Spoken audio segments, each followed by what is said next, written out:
안녕하세요. 동서문 성도 여러분, 주님의 이름으로 문안합니다. 오늘도 귀한 예배로 우리를 인도하신 하나님께, 거룩한 주일을 허락하신 하나님께 감사와 영광을 돌려드립니다. 사회적인 거리두기 과정에서 비대면 온라인 예배를 이어가고 있습니다. 앞으로 어떻게 되든지 조금 이렇게 정부 방안이 전달이 되었는데 300석 이상인 강당 홀에서는 50명 미만으로 참석을 하고 그 이하는 20명 이렇게 지침이 와 있는 상태입니다. 그리고 10월 둘째 주까지는 일단 엄격하게 지금과 같은 상황을 유지하는 그런 기조가 있는 것 같은데요. 일단 10월 둘째 주까지 온라인 예배를 일단 드리고요.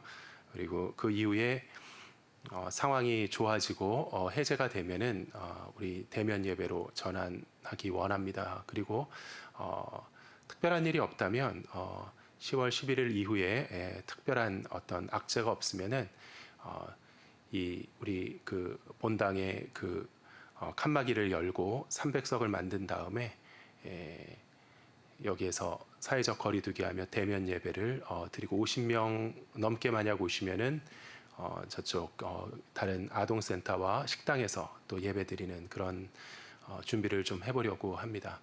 그 일을 위해서 기도하시고 준비해 주시기 바랍니다. 잠시 기도하겠습니다. 거룩하신 주님 감사합니다. 이 시간 예배자의 심령을 주시고 하나님 앞에 나아가는 그 마음을 성령님 감동하여 주시옵소서. 우리의 예배 가운데 하나님 좌정하시며 영으로 드리는 산제사를 기뻐 흠양하시며 홀로 영광과 높임과 찬송을 받아 주시옵소서. 예수 그리스도의 이름으로 기도하옵나이다. 아멘.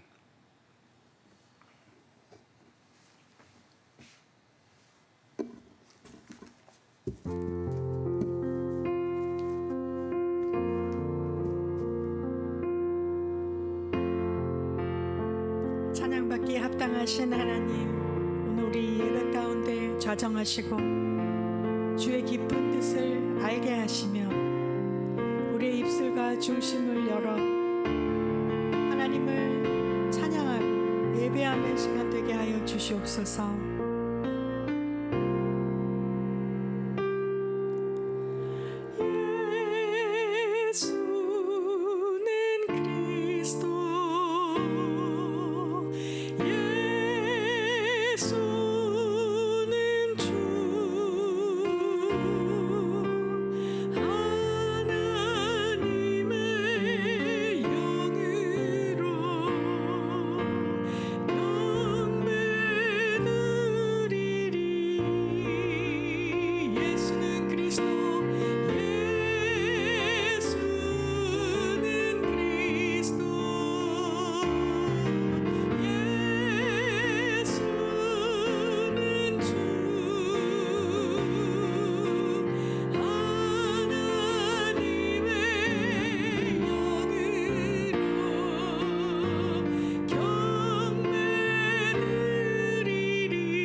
예수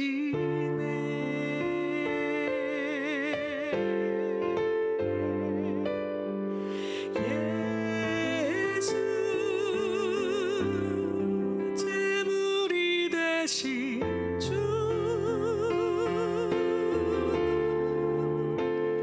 영광 중에 그의 나라 임하시네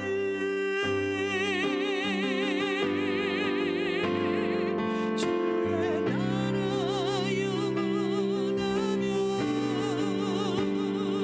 그의 영광 무궁하리 왕의 위엄과 능력이 이제 임하셨으니 주의 주권과 주의 통치와 주의 나라 힘과 권세 임하네 예수 하나님의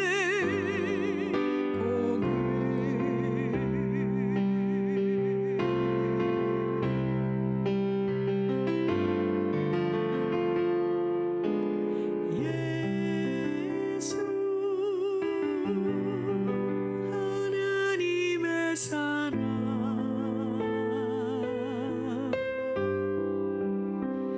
주의 왕 말씀으로 나타나네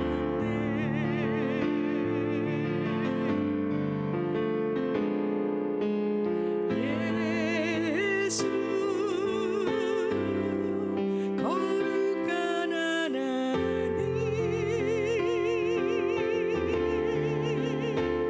영광 중에 그의 나라 임하시네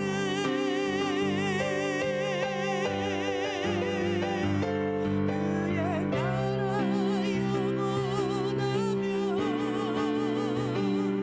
그의 영광 무궁하리 왕의 위엄과 능력이 이제 임하였으니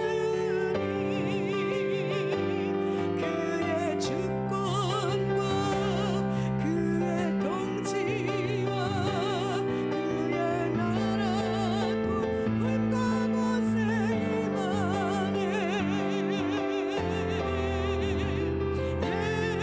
예수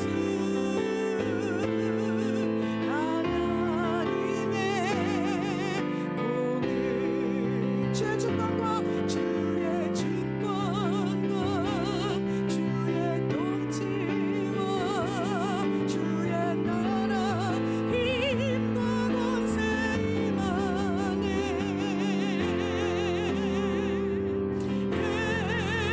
예수 하나님의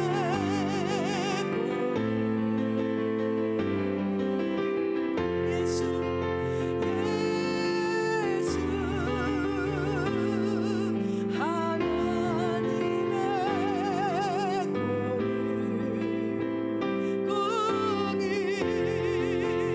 예수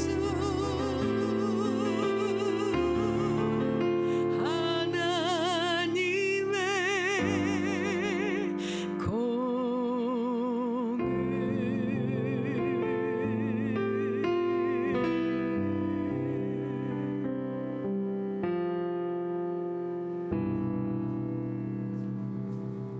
아멘.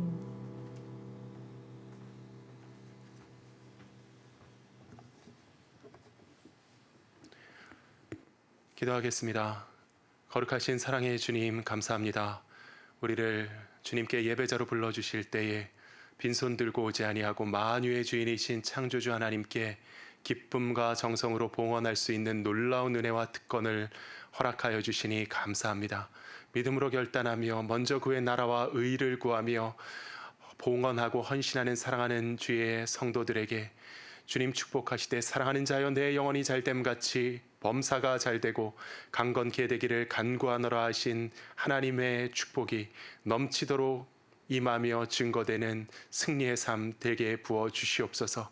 어느 곳에 가든지 하나님 우리를 인도하시고 주님께서 부어 주시는 풍성한 은혜와 생명의 자원 가운데 부족함 없이 쓰임 받는 넘치도록 하나님 손에 붙들림 받는 귀한 주의 자녀들 되게 하여 주시옵소서. 이 시간 우리의 예배를 연락하여 주시기를 간구하오며 이 모든 말씀 우리 주 예수 그리스도의 이름으로 기도하옵나이다. 아멘.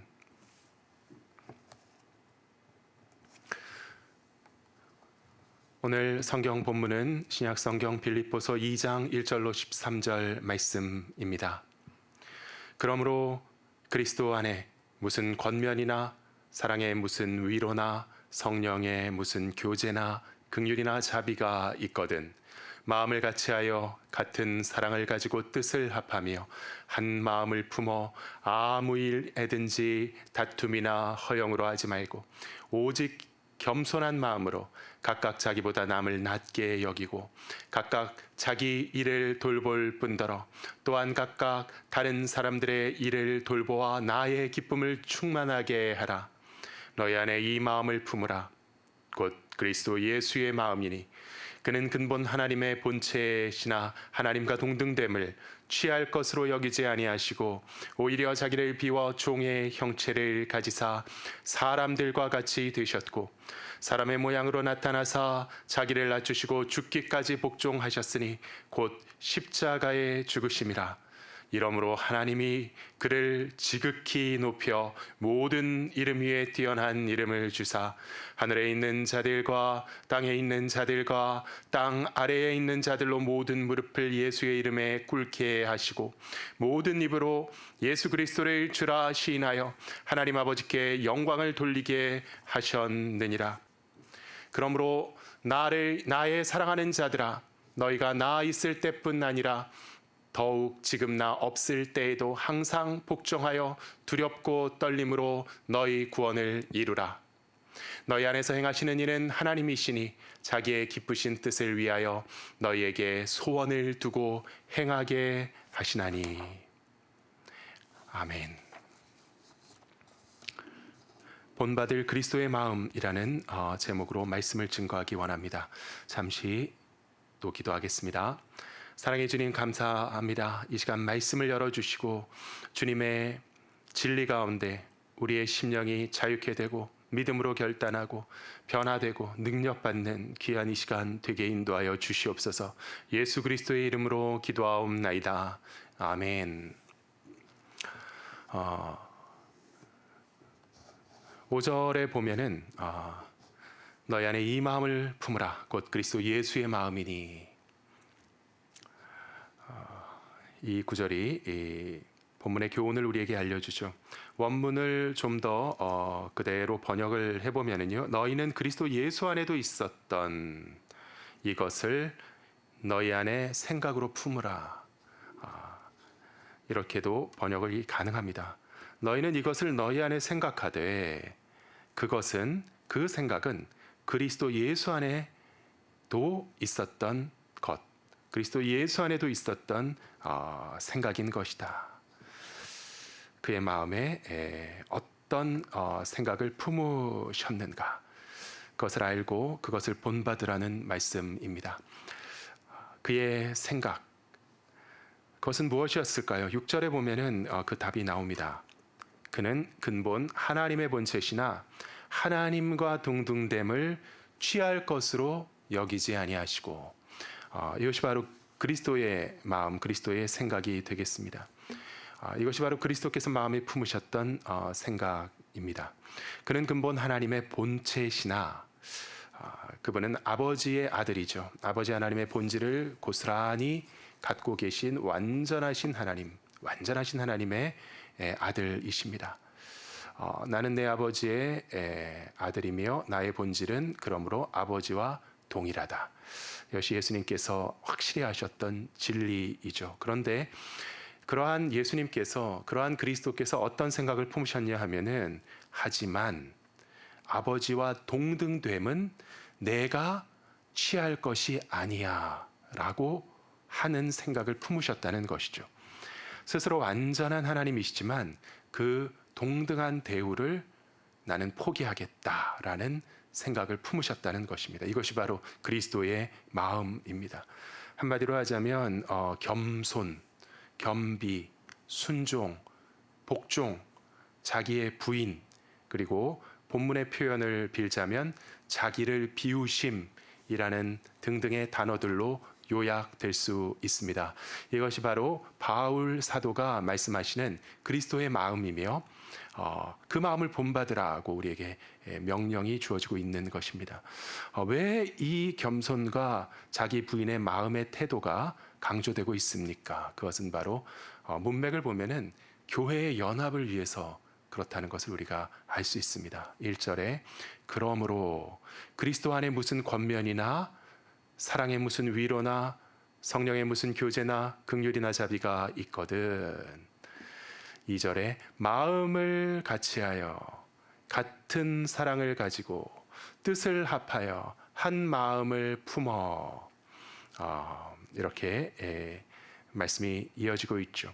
그래서 2절을 보면은 네 가지를 말씀하고 계시는데, 첫째 뭐라고요? 마음을 같이 해야 한다. 두 번째 같은 사랑을 가져야 한다. 세 번째 뜻을 합하여야 한다. 네 번째 한 마음을 품어야 한다. 이렇게 네 가지로 말씀되고 있지만 사실은 거의가 다 같은 이야기로 들립니다. 한마디로 교회여 연합하라. 성도여 너희는 마음을 합하여 한 몸이 될지어다. 이러한 교훈을 주고 계신 것입니다. 한 마음과 한 뜻으로. 그리고 3절에서 그러기 위해서 또 필요한 경계의 말씀이 이어지고 있죠. 아무 일에든지 다툼이나 허영으로 하지 말고, 교회가 연합해야 되는데 그 연합에 방해가 되는 것이 무엇입니까? 다툼과 허영이라는 것입니다. 다툼과 허영이 있으면은요, 공동체의 연합은 깨어지고 맙니다. 오직 겸손한 마음으로 각각 자기보다 남을 낮게 여기고, 겸손하지 않고 교만한 마음이 나타난다면, 그리고 남을 업신여기는 태도가 교회 안에서 횡행한다면 그 공동체는 자멸하게 될 것입니다.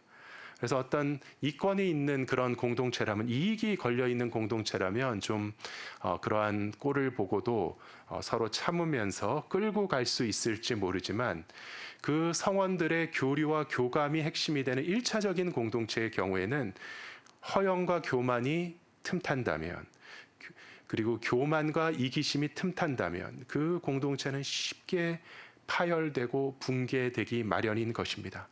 교회에서 누군가가 지속적으로, 그가 누가 되었던, 목사가 되었던, 집사가 되었던, 그냥 평신도가 되었던 누군가가 지속적으로 오만한 모습을 고수한다면 정말 힘들어지죠. 그 꼴을 어떻게 봅니까? 우리가 뭐하러 그 꼴을 볼 수 있겠습니까? 하지만 그럼에도 불구하고 교회라고 하는 공동체는 절대로 깨져서는 안 된다. 바울 사도의 강조점입니다. 왜냐하면 그 안에 예수 그리스도라고 하는, 예수 그리스도의 복음이라고 하는 보화가 숨겨져 있기 때문입니다. 아무리 질그릇 것 같은 우리의 모습, 아무리 질그릇 것 같은 우리 교회의 연약한 모습이라고 하더라도 그게 소중한 까닭은, 하나님께서 그 교회를 소중히 여기시는 까닭은 그 안에 예수 그리스도라고 하는 보화가 담겨 있는 질그릇이기 때문입니다. 너무 연약하고 미숙하고 불완전하고 조직이 엉성하고 정말 그 오합지졸과 같은 공동체로 보일지 몰라도, 그러한 교회라고 하더라도 아주 작은 교회 하나가 이 세상의 어떤 조직이나 어떤 공동체와 비교될 수 없는 것입니다. 하나님 보시기에. 왜냐하면 교회는, 오직 교회만이 예수 그리스도의 복음이라고 하는 진리의 기초에서 세워진 공동체이기 때문입니다. 이 그리스도의 복음을 전파하고 전승하는 공동체는 오직 교회밖에 없습니다. 그 본질을 사명으로 삼으면서 세워지는 복음에 대한 신앙 공동체가 교회인 것입니다. 그래서 이 교회는 그렇기 때문에 오직 그 이유로 어떤 일이 있어서도 깨져서는 안 되는 것입니다. 인생의 구원과 소망은 오직 이 복음에만 있습니다. 어떤 가치나 교훈이나 세상의 어떤 현학이나 교설에도 구원도 생명도 존재하지 않습니다.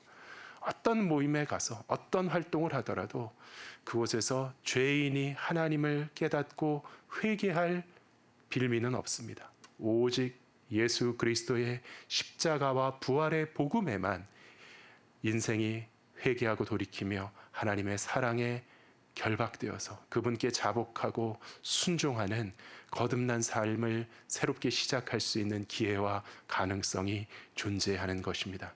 그 교회가 세워지는 기초가 되는 예수 그리스도, 예수 그리스도의 복음, 그것 때문에 교회는 가장 소중한 하나님의 기관인 줄 믿습니다. 우리 교회가 마찬가지로 지극히 소중한 하나님의 소유인 것은 훌륭한 목사가 있기 때문입니까? 헌신된 재직이 있기 때문입니까? 선량한 교인들이 많기 때문입니까? 그렇지 않다는 것이죠. 이 교회는 우리의 예배 가운데 십자가와 부활의 복음이 선포되는 신앙의 공동체인 것입니다. 그렇기 때문에 하나님 보시기에 가장 존귀한 이 세상의 기관인 줄 믿습니다.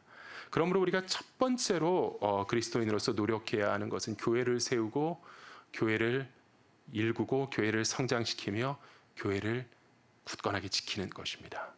그래서 이 교회 공동체의 연합을 견고하게 하는 것, 이것이 우리의 이 땅을 살아가는 동안 제일 중요한 본질적인 사명이 되겠습니다. 그러려면은 어떻게 해야 된다고? 헛된 교만을 버리고 겸손의 영을 받아서 서로 섬기는 자세가 세워져야 합니다. 그래서 공동체가 세워지고 유지되는데 가장 중요한 것은 서로 함께하는 그러한 삶을 꾸려가는 것이죠. 너무나도 어렵습니다. 너무나도 어렵습니다. 이 죄인의 본질, 그것은 반사회성이 있습니다. 우리는 다른 사람을 존중하지 않습니다. 우리는 자기밖에 모르죠. 남을 사랑할 줄 모릅니다. 남을 참아줄 줄을 모릅니다. 하지만 그러한 마음가짐을 가지고는 함께할 수 없고, 우리가 함께하지 못하면 교회가 세워지지 아니하고, 교회가 세워지지 못하면 하나님께서 탄식하시며 슬퍼하시는 것입니다. 그래서 우리는 반드시 겸비하고 자기를 깨트리고 서로 섬기는 자세를 갖춰야 한다. 이것이 오늘 말씀의 교훈입니다. 그래서 우리가 서로 섬기는 삶을 생각해 보면 참 그것이 유익되다. 자꾸 낮아지라 그러고 자꾸 남을 섬기라 그러니까 손해보는 것 같아서 싫다라고 말하는 사람들이 있지만, 가끔가다 저도 그런 미련한 생각에 사로잡히지만 그것은 어리석은 생각이죠. 생각을 해보면 참된 유익이 있는 것입니다. 우리가 서로 낮아진다면 내 입장에서 보면은 내가 남보다 못하다고 생각하는 사람은 나 하나밖에 없고, 100명이 있다면 100명 중에 나 하나만 내가 남보다 못하다라고 생각하고 나머지 99명은 전부 다 나를 보면서 자기보다 내가 더 낫다고 생각해 주신다는 거죠. 그러니까 이것은 서로 섬기라는 것입니다. 너만 섬기는 것이 아니라 교회는 서로 섬기라고 바울 사도가 말씀하고 예수님께서 말씀하시는데, 이것은 굉장히 현명한 어떤 인생의 전략이라고 할 수 있습니다.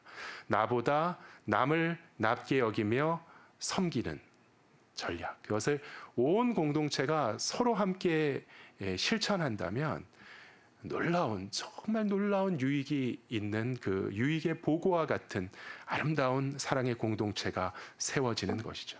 지극한 지혜가 사실은 이 단순한 겸비한 교회 안에 있는 것입니다. 그런데 그러한 일에, 그러한 아름다움의 장애가 되는 것이 바로 교만한 마음입니다. 우리가 낮아져서 남을 섬기려면 나를 비우고 나 자신을 버려야 하는데 좀처럼 잘 안 됩니다. 우리의 완강한 자아가 좀처럼 그런 일을 하려고 하지 않습니다. 그래서 바울 사도는 우리에게 처방을 주시는데 이러한 조언을 하시죠. 그리스도를 본받으라고, 그리스도의 마음을 너희는 품으라. 이렇게 말씀하십니다. 도대체 그리스도의 생각을 우리가 어떻게 알 수 있는가? 바울 사도가 예수님의 마음을 어떻게 아느냐? 주님과 따로 인터뷰를 했다던가, 환상을 봤다던가, 직통 계시를 받았다던가, 그런 게 아니죠. 사실 그리스도의 마음을 품으라고 하면서 바울 사도는 무엇을 하고 있냐면은 그냥 우리가 다 알고 있는 복음을 다시 한번 설명하고 있습니다. 예수 그리스도의 십자가와 부활의 복음을 음미하고 나면은 우리는 그리스도의 마음도 알 수 있다라는 것이죠. 그리스도의 마음을 본받으려고 하는데 그 비밀은 어디 있느냐? 복음 안에 다 들어있다는 것입니다. 사랑하는 성도 여러분, 정말 복음 안에는 온갖 보화가, 우리에게 필요한 모든 것들이 다 들어있는 줄 믿습니다. 그래서 우리가 때로는 복음은 너무 간단하다고, 복음은 너무나도 초보적이라고, 너무 쉽다고, 혹은 지나치게 어렵다고 어느새 복음을 등한시하는 그런 크리스천이 되어 있지는 않은지, 복음은 그냥 옛날에 한번 들었고 알고 있으니까 그냥 조금씩 잊어가는 것이라고 되고 마는 것은 아닌지, 하지만 이 예수 그리스도의 복음은 우리의 전부입니다. 교회의 전부입니다. 신앙생활의 알파와 오메가입니다. 우리 인생 전체의 알파와 오메가인 것입니다. 내가 주의 영을 떠나 어디로 가며 주의 앞에서 어디로 피하리이까?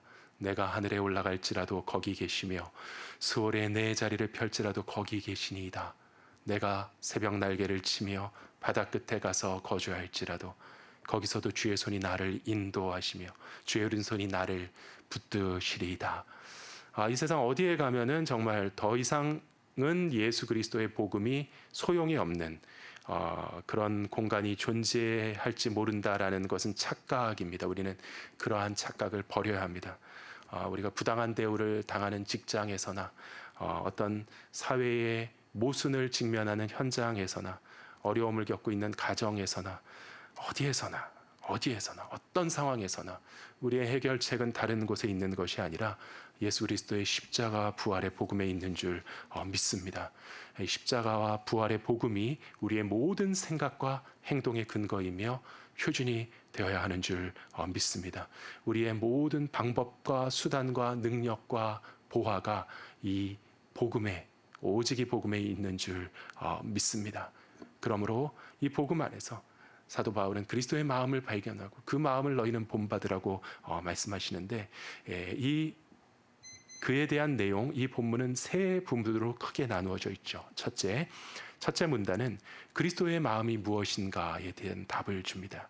복음이 계시하는, 복음이 우리에게 깨닫게 해주는 그리스도의 마음이란, 그분은 당신의 본질에 걸맞은 모든 기득권과 마땅한 대우와 지위를, 자신에게 당연한 모든 것들을 스스로 취할 것으로 여기지 않으셨다라는 것입니다. 오히려 자기를 비우셨고 자기를 낮추셨고 복종하셨고 죽기까지 복종하셨다라고 그리스도는 증거되죠. 인류의 역사를 살아온 무수한 다른 인간 동료들과 함께 저와 여러분, 우리 죄인들이 좀처럼 생각해 보지 못했던 역발상입니다. 우리는 어떻게 해서든 자기를 좀 더 채워보려고 발버둥을 치죠. 우리의 기득권을 한 점도 포기한 적이 없습니다. 오히려 남의 것을 뺏지 못해서 혈안이 되어서 우리는 살아가곤 합니다. 그런데 우리가 예수님께서 인간이 되셨다는 그 사실을 따라가자는 게 아닙니다. 우리는 벌써 인간이죠. 주님께서 인간이 되시기 위해서, 인간이 되시기까지 그 아래로 내려오신, 밑으로 내려오신 그 거리를 생각해 보자는 것이죠. 비고 비인 종의 형체를 갖기 위해서 그분께서 비워내신 어마어마한 내용을 생각해 보자는 것입니다. 그분은 자그마치 하나님의 본체셨습니다. 하나님의 존재, 하나님의 실체를 비우고서 완전히 부정하시고 한 명의 인간이 되셨다는 것이죠. 그래서 그리스도의 본성은 신성의 충만이다. 바울 사도는 다른 편지에서 이렇게 설명합니다. 완전한 충만, 완전한 신성. 이 하나님의 본성은 충만함이 그 특징인데요. 그것을 싹 다 비우셔서 종의 형체를 가지사 사람과 같이 되실 수 있었다는 말씀이죠. 그런데 우리는 도대체 뭘 더 비우라는 말씀일까? 벌써 텅 비어 있는 빈 깡통 같이 소리만 요란한 존재가 우리들이 아닙니까? 텅 비고 겉으로는 의시돼도 그 내면은 공허하고 외로워서 견딜 수 없는, 속을 아무리 탐색해봐도 정말 한 숟가락 내용이 있을까 말까한 그런 인간이 저인데, 그래도 그렇게 잘난 자존심, 자기의 자아에 대한 집착이 강해서 그 한 숟가락 버리라 그러면은 난리 발광을 하는 그러한 부끄러운 인생이 우리의 모습이 아니었습니까? 나는 안 비울 거야. 난 못 비워. 이것만은 포기 못해. 왜 포기해? 이렇게 외치는 것이 인생의 모습이죠. 하지만 말씀은 우리에게 권면합니다. 바보야, 그거 정말 아무것도 아니야. 빨리 놓아버려. 포기해버려. 그런 헛된 자아를 붙들고 있다가는 정말 죽을 수밖에 없어. 이것이 우리를 앞서간 신앙의 선배들이 우리에게 주는 교훈인 것입니다. 웬일인가 내 형제여, 주 안이 믿다가 죗값으로 지옥 형벌 너도 받겠구나. 웬일인가 내 형제여, 마귀만 따르다 저 마귀 지옥 갈 때 너도 가겠구나. 웬일인가 내 형제여, 재물만 취하다 세상 물질 불탈 때에 너도 타겠구나. 웬일인가 내 형제여, 죄악에 매여서 한없이 고생하는 것 참 못 보겠구나. 사랑하는 내 동포여, 주께로 나오라. 십자가에 못 박힌 주 너를 사랑하네. 십자가의 복음을 묵상할 때 우리는 예수 그리스도의 측량할 수 없는 깊고 놀랍고 아름다우심과 동시에 그분 앞에서 도저히 낯을 들 수 없을 정도로 부끄럽고 수치스러운 스스로의 모습을 발견하지 않을 수가 없습니다. 정말 창피하다. 그러나 더 이상은, 지금까지는 몰랐을 때는 그랬지만 그리스도를 알고 영접한 우리는 더 이상은 그분 앞에서 부끄러운 삶을 살아서는 안 되겠습니다. 왜냐하면은 더 이상 그런다는 것은 그리스도인이라고 하는 우리 스스로의 정체성의 기반을 위협하는 행동이기 때문입니다. 우린 더 이상 그리스도를 조롱해서는 안 되겠습니다. 십자가에 못 박히신 예수님을 조롱했던 그 군중들처럼 우리가 더 이상 그분을 조롱할 수는 없지 않습니까? 자기를 비우고 낮추시고 죽기까지 순종하시는 그분을 더 이상 조롱해서는 안 되겠습니다. 그래가지고는 우리가 어떻게 크리스찬이라고 할 수 있겠습니까? 우리는 예수 그리스도를 조롱하는 사람들이 아니라 그분을 찬양하며 높이는 사람들이 아닙니까? 그가 행한 일을 칭송하며 영화롭다고 고백하며 그 일로 받은 우리의 구원을 기리고 찬송하는 사람들이 아닙니까? 그런데 그가 행하신 모든 일의 본질을 짓밟으며 모욕하며 멸시하는 행동을 우리의 삶의 행동들을 통해서 한다면 그것이야말로 이율배반이 되겠죠. 놀라우신 그리스도의 십자가, 우리가 조금만 묵상하면 동의할 수 있습니다. 그 본질은 겸손과 자기 부인인 줄 믿습니다. 이 진리를 잊지 아니하며 그리스도인답게 그리스도를 사랑하며 그리스도의 발자취를 따르기를 사모하는 주의 자녀처럼 우리가 아름다운 교회 공동체를 이룰 수 있기 위해서 자기를 비우고 낮추기를 주저하지 아니하는 귀한 결단하는 거룩한 성도 되기를 예수 그리스도의 이름으로 축원합니다. 둘째로 본문은 이 겸손과 자기 부인의 놀라운 상급을 설명합니다. 이 겸손과 자기 부인에는 놀라운 상급이 따른다. 이야기는 거기에서 그냥 끝난 것이 아니었다. 9절을 보면은요, 이러므로 하나님이 그를 지극히 높여 모든 이름 위에 뛰어난 이름을 주사 하늘에 있는 자들과 땅에 있는 자들과 땅 아래에 있는 자들로 모든 무릎을 예수의 이름에 꿇게 하시고 모든 입으로 예수 그리스도를 주라 시인하여 하나님 아버지께 영광을 돌리게 하셨느니라. 놀라운 말씀이죠. 읽고 있으면 정말 정신이 아득해질 정도로 황홀한 이야기의 전개, 황홀한 반전을 볼 수 있습니다. 그가 그토록 비우고 낮아지고 복종하고 죽기까지 순종하신 결과 거기에서 끝난 것이 아니었다는 것이죠. 어떻게 시작하죠? 9절에 이러므로 여기서 더 정확하고 분명하게 번역을 하면은 어떤 영어 번역처럼 바로 이러한 이유 때문에, 바로 이 이유로 인해서, 바로 이것 때문에 하나님이 그를 지극히 높여 모든 이름 위에 뛰어난 이름을 주사. 그냥 그리스도께서 본래 갖고 계셨던 하나님의 아들의 지위와 영광으로 복귀하신 것이 아니라 모든 그 십자가의 고난을 다 감당하시고 하나님 아버지께서 우리 아들 너무 수고했다. 이제 그 지저분하고 느추한 곳에서 고생 많이 했는데 본래 자리로 복귀해야지. 자, 와라. 네 자리가 여기 있어. 집으로 돌아와. 이렇게 말씀하신 것이 아니라 이러므로 그 십자가의 자기 부인 때문에, 바로 그 이유 때문에, 그가 비우시고 낮추시고 복종하고 죽으신 바로 그 일 때문에 하나님 아버지는 아들을 지극히 높이셨다는 것이죠. 그래서 사랑하는 성도 여러분, 정말 성경이 우리에게 가르치는 명확한 진리가 이 낮아지고 겸손함에는 아이러니가 존재한다는 것입니다. 그는 겸비한 마음으로 낮아지셨는데 하나님께서는 오히려 그를 지극히 높이셨다. 그래서 바로 이 아이러니 속에 하나님 나라의 비밀이 숨겨져 있는 줄 믿습니다. 하나님 나라에서 크고 높고 아름답고 중한 것의 일체의 비밀이 여기에 숨겨져 있다는 것이죠. 이러므로 바로 이 이유 때문에, 이 설명은요, 하나의 이유, 하나의 원리가 제시되고 있는 것입니다. 다른 것이 아닌, 다른 어떤 요인이 아닌 바로 이 이유로 인해서 하나님은 그리스도를 지극히 높이고 존귀하게 하셨다는 말씀이죠. 우리도 마찬가지일 줄 믿습니다. 왜냐하면 이 이유가 똑같이 작용하기 때문입니다.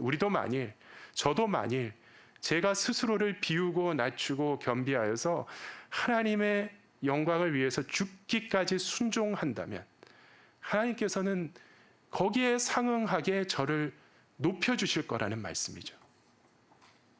이것이 바로 예수님께서 가르치셨던, 복음서에서 가르치셨던 높아지는 것의 비밀, 존귀한 자, 큰 자의 비밀과도 일맥상통하는 것이죠. 그 비밀이 여기에 있는 것입니다. 그래서 우리가 스스로를 내세우면서 어떻게 하면 높은 자리에 한번 앉아볼까? 어떻게 잔치에서 상자에 한번 배석해 볼까? 혈안이 되어서 두리번 거리고, 그것이 높아지고 인정받고 존귀한 자리에 배석되는 방법이 아니라 주님 말씀대로 낮아지라는 것이죠. 낮아져라. 하단 말석에 가서 앉아라. 스스로를 비우고 낮춰라. 그것이 바로 가득 채워지고 높아지는 비결이다. 예수님께서 그렇게 가르치셨죠. 정말로 남을 자기보다 낮게 여기고 그 사람을 위해서 섬기고 봉사하는 삶을 살아라. 주님 말씀하십니다. 그러한 삶을 살면서 자기를 높이려 하지 말고 그리스도를 높이는 것을 인생의 목적으로 삼으시기를 바랍니다. 정말 주님께서는 어떻게 그렇게 낮추시고 자기를 비우셨을까?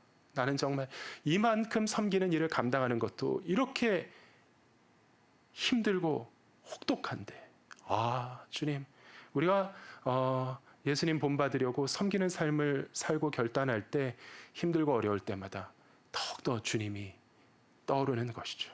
이거보다 더한 그 길을 주님께서 가셨지. 주님 정말 감동입니다. 예수님 정말 훌륭하십니다. 당신을 높이고 찬양합니다.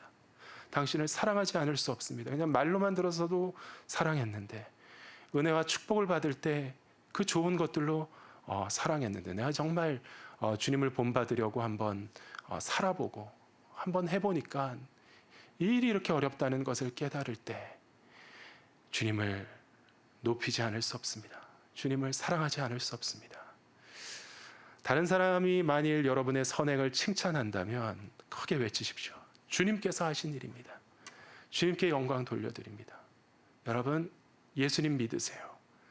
주님을 높이시는 여러분 되시기를 축원합니다. 그렇게 살다 보면 어느 순간 자기도 모르게 당신을 높은 자리로 들어 올리시는 하나님의 손길이 임하실 줄 믿습니다. 그리고 어느 순간 작은 일에 충성한 여러분을 더 큰 일에 쓰시려고 하시는 하나님의 강한 뜻을 느끼고 있는 스스로를 발견하게 되실 것입니다.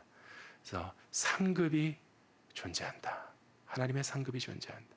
낮아지면, 저와 여러분이 낮아지면 거기에서 그냥 끝나는 것이 아닙니다. 낮아지는 사람을 하나님께서는 반드시 높이시고 존귀하게 세워주십니다. 스스로 높아지면 높은 데서 하나님께서 툭 차서 밀어 떨어뜨리십니다. 말할 수 없이 부끄럽게 만드십니다. 사랑하는 성도 여러분, 이 비밀을 통찰하시고 교회의 귀한 기둥 되시는 여러분 되시기를 예수 그리스도의 이름으로 축원합니다. 세 번째로, 본문의 세 번째 단락은 그러므로, 앞에서 우리가 나눈 두 가지의 진리를 종합할 때 어떻게 해야 되는가? 그리스도의 교회의 성도들은 항상 복종해야 한다. 그리고 항상 복종하되 스스로 잘 해나가는 사람이 되어야 한다라고 바울 사도는 말씀하시죠. 12절에 그러므로 나의 사랑하는 자들아 너희가 나 있을 때뿐 아니라 더욱 지금 나 없을 때에도 항상 복종하여 두렵고 떨림으로 너희 구원을 이루라. 그래서 우리가 섬기며 낮추며 사랑하는 공동체를 이루어가야 되는데 하나님의 뜻에 항상 복종하는 종의 자세, 그것을 지켜야 되는데 어떻게 해야 되냐고요? 내가 있을 때나 없을 때나 똑같이.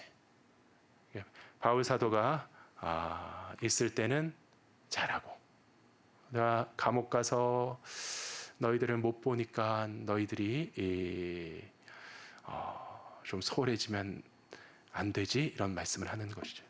진정한 그리스도인, 참된 신자의 특징은 진짜 알아서 잘하는 사람인 줄 믿습니다. 알아서 잘하는 사람. 누가 봐서 잘하는 사람이 아니라, 누가 보기 때문에 갑자기 기도하고, 누가 보기 때문에 갑자기 헌금하고, 갑자기 선행하고, 이런 사람들은 바리새인이죠. 사도 바울이 그 빌립보 교회에 가서 옆에서 지키고 앉아가지고 한 사람 한 사람 보면서 상담하고 막 째려보고 그럴 때만 사도가 날 무서워 막 이러면서 잘하다가 바울 사도가 안 계시면은 막 엉망으로 하고, 그렇게 안 하고 이러면은 안 된다는 것이 그리스도인이 아닙니다. 그래서 이 기독교 신앙의 핵심은 자율성에 있습니다. 이 모든 것은 원죄의 시발점은 인간에게 주신 자유의지에 있습니다. 하나님께서는 인간에게 허락하신 죄 지을 수 있는 자유의지를 보시고 아담이 타락하는 것을 보고 괴로워하셨지만 그것을 폐기하지 않으시고 거룩하게 만드시는 그 구원의 과정을 이루신 것이죠. 그래서 이 자율과 자유, 그 가운데 그리스도인이라면 인간적인 규율과 통제를 초월한 사람들이 되어야 합니다. 두렵고 떨림으로 너희 구원을 이루라. 두렵고 떨림으로. 이 두렵고 떠는 것은 어디에서 나타나는 현저한 특징입니까? 하나님의 임재 앞에서, 하나님의 존전에서 인간의 영혼에 일어나는 가장 본질적인 현상이죠. 두렵고 떨리는. 그래서 우리는 사람이 뭐라 그러기 전에 하나님 앞에 살아가는 사람들인 줄 믿습니다. 그리스도께서 부활하셔서 가장 존귀한 이름을 받으시고 하늘로 들려서 하나님 보좌 우편에서 지금도 우리 한 사람 한 사람의 이름을 두시고 아버지께 중보하고 계신 줄 믿습니다. 주님은 만유의 주제이십니다. 모든 영광과 주권과 능력과 통치가 그분께 속한 것인 줄 믿습니다. 전지전능하시고 무소부재하신 하나님께서 늘 저와 여러분을 감찰하시며, 특히 우리가 골방에서 기도할 때 우리의 기도에 귀를 기울이시며 우리와 함께 하시는 하나님이신 줄 믿습니다. 그러므로 코람 데오, 하나님 앞에서, 하나님의 존전에서 늘 살아가는 믿음의 성도 되시기를 예수 그리스도의 이름으로 축원합니다. 13절에 너희 안에서 행하시는 이는 하나님이시니 자기의 기쁘신 뜻을 위하여 너희에게 소원을 두고 행하게 하시나니. 그래서 사람이 보지 않아도 스스로 잘하는 하나님의 백성. 첫 번째 태도는 코람데오, 하나님의 존전에서, 내가 하나님의 목전에서 살아갑니다, 이러한 마음을 가져야 되고요. 두 번째는 무엇이냐면은 내 안에 하나님을 모시고 살아갑니다. 이 크리스찬의 놀라운 특징이죠. 너희 안에서 행하시는 이 하나님이시니, 이것은 명백하게 우리 안에 내주하시는 성령 하나님에 대한 언급이 되겠습니다. 성령의 내주, 이것은 기독교인이 확실하게 고백하는 교리입니다. 막연한 얘기가 아니라 그냥 어떤 그 마음에 일어나는 어떤 영감이나 뭐 생각이나 감동이나 뭐 이런 것으로 설명될 수 없는 정말 초자연적인 임재로 내 안에 들어와서 내주하시며 역사하시는 성령 하나님을 우리는 체험하며 살아갑니다. 이것이 우리의 고백인 줄 믿습니다. 굉장히 대담한 교리이죠. 하나님이 체험으로 늘 우리와 함께 하신다. 하나님의 존재의 증거를 물을 때에 세상 사람들이 객관적이고 과학적인 증거는 우리에게 없습니다. 하지만 진정한 성도는 이 세상의 어떤 교설에도 흔들리지 않죠. 왜냐하면 확실한 내적인 증거가 있는 사람이기 때문입니다. 내 안에 계신다. 눈에 보이는 그 어떤 증거도 없지만 그분의 실체가, 그분 자신이 내 안에 내주하신다. 우리는 진실로 우리가 입술로 그리스도를 고백하는 그리스도인이라면 믿음의 눈을 뜨고 믿음의 눈을 가지고 믿음의 초점을 가지고 늘 하나님의 임재를 세밀하게 경험하면서 살아가야 합니다. 믿음의 눈을 뜨고 믿음의 눈으로 살아가는 귀한 성도 되시기를 예수 그리스도의 이름으로 축원합니다. 하나님께서 내 안에 계신다. 내 눈에는 안 보이지만 믿음의 눈으로 보면은 하나님의 임재가 느껴진다. 하나님의 음성이 들린다. 하나님의 역사하심이 깨달아진다.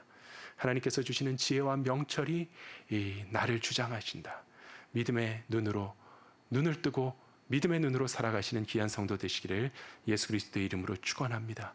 자기의 기쁘신 뜻을 위하여 너희에게 소원을 두고 행하게 하시하니. 우리 안에 내주하시는 성령, 그것은 바람과 같아서 호련히 임하시고 어디에서부터 어디에 임하시는지 알 수 없어서 성령으로 난 사람들도 그러하다고 예수님 말씀하셨는데, 인간이 믿지 않는 사람에게 보여줄 수 있는 어떤 증거는 존재하지 않습니다. 하지만 세미한 가운데, 미세한 가운데 우리 가운데 주시는 확신은요, 우리 안에 내주하시는 성령님께서는 기뻐하시는, 기쁘신 뜻으로 역사하시는 하나님이신 줄 믿습니다.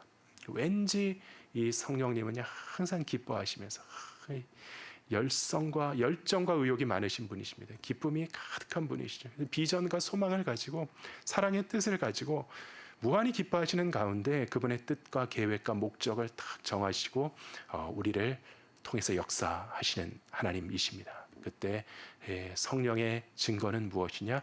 우리에게 무엇을 두신다고요? 소원을 두신다. 우리의 소원을 두신다.